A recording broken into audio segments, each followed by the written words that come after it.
Hello, good morning, praise the Lord. और आज के डिवोशन में हम देखेंगे मत्ती की किताब उसका 6वां अध्याय और उसका 24वां वचन। यहाँ लिखा हुआ है, कोई मनुष्य दो स्वामियों की सेवा नहीं कर सकता, क्योंकि वह एक से बैर और दूसरे से प्रेम रखेगा, या एक से मिला रहेगा और दूसरे को तुच्छ जानेगा। तुम परमेश्वर और धन दोनों की सेवा नहीं कर सकते। आज हम ये सवाल उठाएंगे और पूछेंगे अपने आप से कि हम किसकी सेवा कर रहे हैं। हम अपने जीवन में किसकी सेवा कर रहे हैं, या मेरा स्वामी कौन है, मेरा मास्टर कौन है। इस संसार में, इस दुनिया में अगर आप देखेंगे तो हर कोई ना कोई, हर व्यक्ति जो है वो पैसे के पीछे भाग रहा है, और पैसा जो है उसके जीवन का स्वामी बना हुआ है। कई बार हम अपने आप को अपना स्वामी बना देते हैं। कभी हमारा ये जो शरीर है, हमारा ये जो पापी स्वभाव है, ये हमारा स्वामी बन जाता है।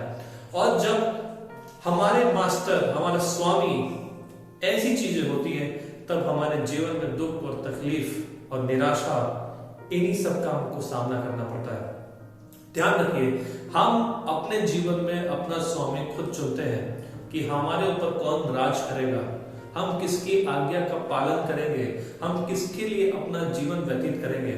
जब हम सुबह उठते हैं तो हम सोचते हैं कि आज मैं किसकी सेवा करूंगा, आज मैं पैसे के पीछे भागूंगा, आज मैं अपनी सेवा करूंगा, आज मैं अपने पापी स्वभाव की सेवा करूंगा।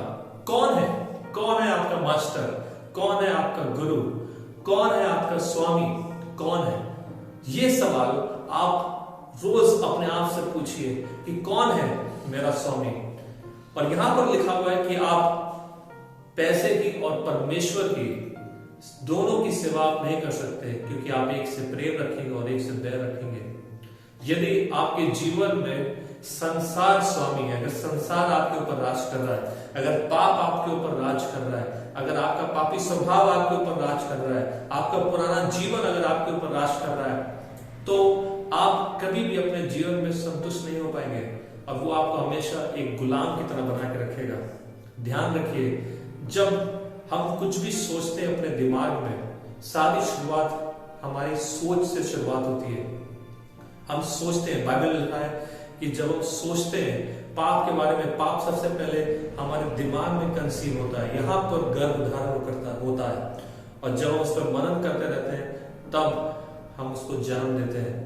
और ये ऐसे ही होता है कि जो हमारा स्वामी होता है, हम उसकी आवाज को सुनने लगते हैं। तो कौन है आपका स्वामी? हम किसकी सेवा कर रहे हैं, हम किसके पीछे चल रहे हैं, किसकी आज्ञा का पालन कर रहे हैं? यहां पर लिखा हुआ है कि आप दोनों स्वामी की सेवा नहीं कर सकते। आप परमेश्वर की और पैसे की, दोनों की सेवा आप बिल्कुल और हरगिज़ नहीं कर सकते, क्योंकि आप एक से प्रेम रखेंगे और एक से बैर रखेंगे, एक को चाहेंगे और एक को तुच्छ जानेंगे। कौन है आपका स्वामी?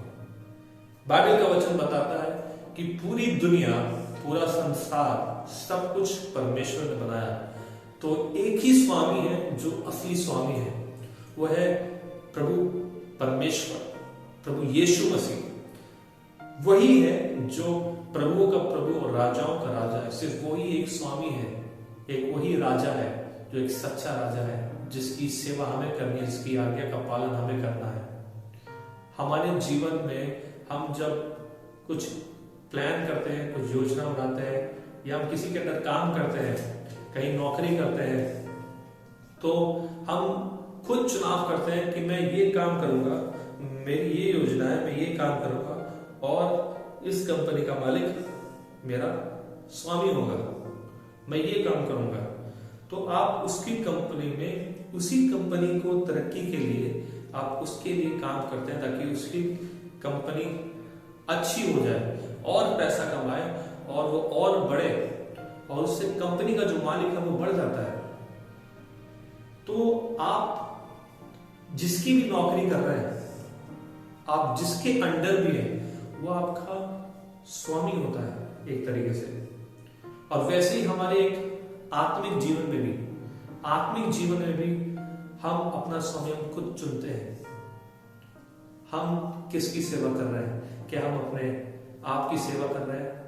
क्या हम अपने परिवार की सेवा कर रहे हैं? क्या हम अपने काम की सेवा कर रहे हैं? क्या हम अपने पाप की सेवा कर रहे हैं? क्या हम अपने पापी स्वभाव की सेवा कर रहे हैं? क्या हम घमंड की सेवा कर रहे हैं? क्या हम शैतान की सेवा कर रहे हैं? किसकी सेवा कर रहे हैं? सब एक तरफ और परमेश्वर एक तरफ। जब हम अपने जीवन को परमेश्वर के हाथ में सौंप देते हैं, जब हमारा जीवन परमेश्वर के हाथ में होता है तो सुरक्षित होता है। ये जीवन परमेश्वर ने दिया है, पूरा संसार परमेश्वर ने बनाया है।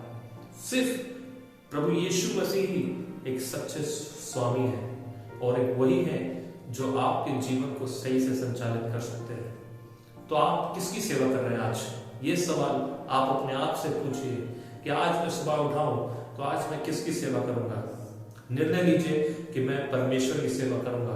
निर्णय लीजिए कि मैं परमेश्वर के वचन में आगे बढ़ूंगा। निर्णय लीजिए कि मैं आज मेरे खोए हुए भाई बहनों के लिए प्रार्थना करूंगा। निर्णय लीजिए कि मैं आज जो है संगति में शामिल होगा। आज मैं परमेश्वर की सेवा करूंगा, क्योंकि आप दो स्वामी की सेवा नहीं कर सकते। मैं परमेश्वर से प्यार करता हूं, परमेश्वर से प्रेम रखता हूं, तो मैं परमेश्वर की सेवा करूंगा। आमीन। मैं आशा रखता हूं कि आपको ये वीडियो पसंद आया होगा। अगर आपको ये वीडियो पसंद आया तो इसको लाइक करिए, सब्सक्राइब करिए और अपने अविश्वासी और विश्वासी भाई बहनों के साथ इसको साझा करिए। Thank you.